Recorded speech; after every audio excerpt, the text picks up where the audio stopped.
Welcome to Umair and Khalid collection YouTube channel.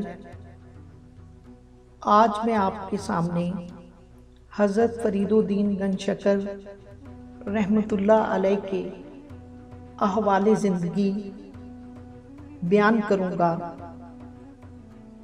آپ 569 ہجری میں پیدا ہوئے۔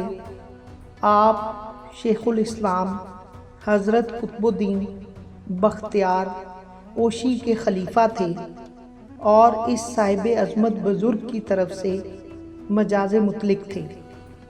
آپ اس قدر عالی ہمت اور بلند حوصلہ کے مالک تھے کہ عشق ذات باری تعالیٰ کے سوا کسی دنیاوی نعمت کی طرف راغب نہ تھے۔ حضرت بابا فرید کابل کے بادشاہ فرخ شاہ کی اولاد میں سے تھے اور اس زمانے میں دنیا کے زمام حکومت فرخ شاہ کے ہاتھ میں تھی اور تمام ملکوں کے بادشاہ اس کے فرما بردار تھے۔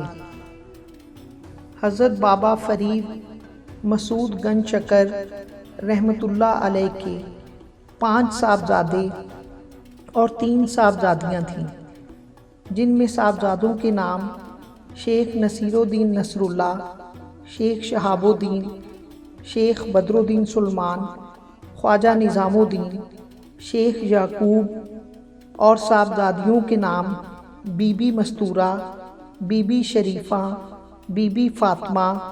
آپ کا تعلق تصوف کے سلسلہ عالیہ چشتیہ سے تھا۔ جس زمانے میں بابا فرید تعلیم حاصل کر رہے تھے، ان دنوں آپ حصول تعلیم کے سلسلے میں ملتان میں تھے۔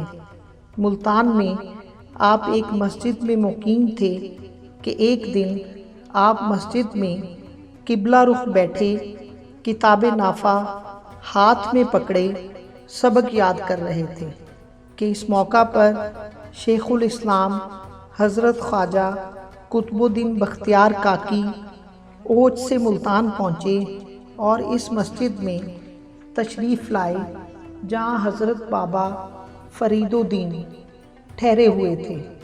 حضرت بابا فرید کو حضرت قطب الدین میں کیا نظر آیا کہ آپ ان کے ساتھ بہت احترام سے پیش آئے اور ادب سے بیٹھ گئے۔ حضرت بابا قطب الدین نے آپ سے پوچھا، مسعود کیا پڑھ رہے ہو؟ آپ نے عرض کی، کتاب نافع پڑھ رہا ہوں۔ حضرت خواجہ قطب الدین نے فرمایا کہ کیا تم سمجھتے ہو تمہیں اس نافع سے نفع ہوگا؟ آپ نے عرض کی، میرا نفع تو آپ کی نگاہ کیمیائے اثر میں ہے۔ یہ کہہ کر فرید الدین مسعود گنج شکر اٹھے اور حضرت خواجہ بختیار کی قدم بوسی کی اور آپ کے قدموں میں سر رکھ دیا۔ یوں آپ کے عقیدت مندوں میں شامل ہو گئے۔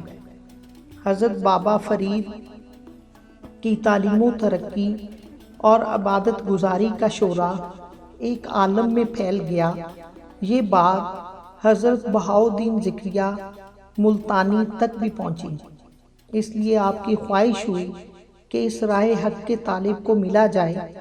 آپ انہی دنوں اس مسجد میں تشریف لائے جن دنوں حضرت خواجہ بختیار بھی تشریف لائے ہوئے تھے۔ ایک دوسرے سے ملاقات ہوئی۔ جب حضرت بہاؤالدین ذکریہ رخصت ہونے لگے تو شیخ الاسلام حضرت قطب الدین بختیار نے اپنے مبارک ہاتھوں سے آپ کے جوتے سیدھے کیے۔ یہ اکابر مشائخ میں رواج ہے کہ وقت رخصت مہمان کے جوتے اپنے ہاتھوں سے سیدھے کرتے ہیں۔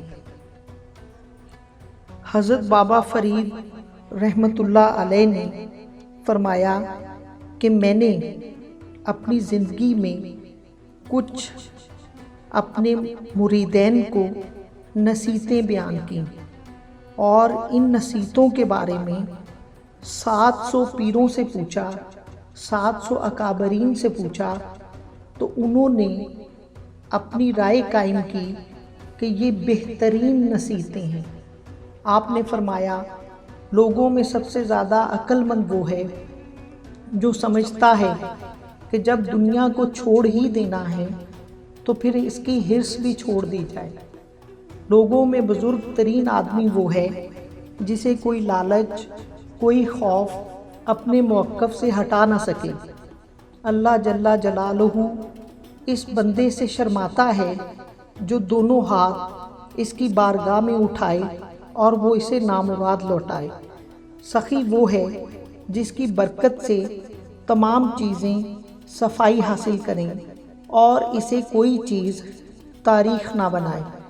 جب کوئی درویش نیا کپڑا پہنے تو یہی سمجھے کہ وہ کفن پہن رہا ہے، یعنی موت کو ہر آن یاد رکھے۔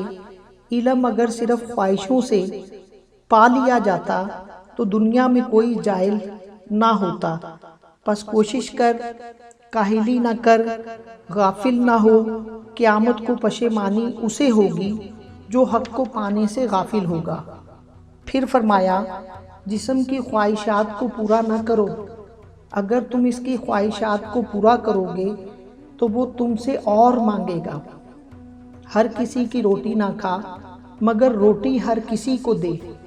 موت کو کہیں بھی نہ بھول، احسان کو پہچان اور احسان کسی پر نہ رکھ۔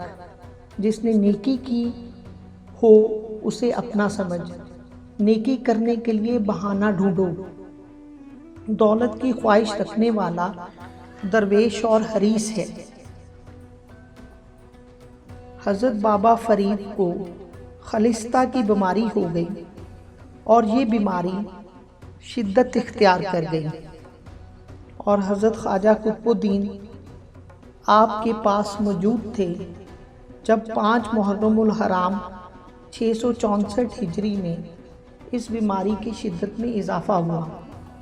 حضرت بابا فرید رحمۃ اللہ علیہ نے عشاء کی نماز باجماعت پڑھ کر آپ بے ہوش ہو گئے۔ 1 گھنٹے کے بعد ہوش میں آئے تو لوگوں سے پوچھا، میں نے عشاء کی نماز پڑھ لی ہے؟ لوگوں نے عرض کی، پڑھ لی ہے۔ فرمایا کہ میں ایک دفعہ پھر عشاء کی نماز ادا کرنا چاہتا ہوں، اللہ ہی جانتا ہے کیا ہو۔ پھر آپ نے دوسری نماز ادا کی، اس کے بعد پھر بے ہوش ہو گئے۔ ہوش میں آئے تو پھر پوچھا کہ میں نے عشاء کی نماز ادا کر لی ہے؟ لوگوں نے کہا کہ آپ 2 بار پڑھ چکے ہیں۔ فرمایا کہ میں ایک اور بار پڑھنا چاہتا ہوں، اللہ ہی جانے کیا ہو۔ چنانچہ آپ نے تیسری مرتبہ نماز عشاء ادا کی۔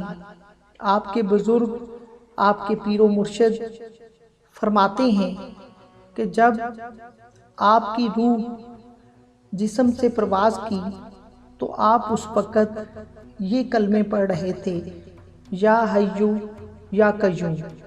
آپ کثرت سے روزہ رکھا کرتے تھے۔ آپ 5 محرم 664 ہجری میں 95 برس کی عمر میں وفات پا گئے۔ اللہ رب العزت ان کو اپنی جوار رحمت میں جگہ دے اور ان پر اپنی کروڑہا رحمتیں نازل فرمائے، اور ہمیں ان کی تعلیمات پر عمل کرنے والا بنائے۔ آمین۔